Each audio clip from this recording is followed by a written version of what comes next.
Surxondaryodagi eng katta hovli uylardan biri sotuvda. Videoga like bosing, sizga ham shunaqa uylar nasib qilsin. Hovli umumiy 10 sotix va 8 xonadan iborat. 2 qavat, jihozlar esa eng yaxshilardan.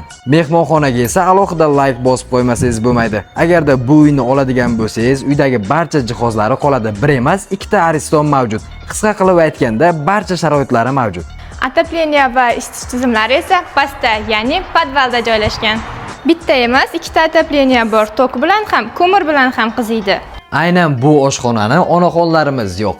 Barcha ayollar orzu qiladigan oshxona deb bemalol ayta olaman. Men ham albatta uy qursam, shiferda pastidan alohida xonalar joylashtiraman deb niyat qilgan edim. Bu uy aynan shunday ekan. Agarda bu uyni oladigan bo'lsangiz, katta oila bilan ham bemalol mazza qilib yashashingiz mumkin. Xonalari ham bor, profillari esa mustahkam, ariqdan suv ham keladi. Agarda mashinga o'xshagan ho'kizlarni semirtirib boqaman desangiz, alohida joylar ham mavjud. Xullas, chorva va parrandachilik ishlarini ham bemalol yo'lga qo'ysangiz bo'ladi. Uyning hujjatlarida esa umuman muammo yo'q. Manzilni esa sodda tarzda tushuntiraman. 40 yillik Afg'on kollejdan o'tganda o'ng qo'lda joylashgan. Bu yog'i o'zbekchilik. Shu raqamlarga telefon qilib, narxini kelishasiz.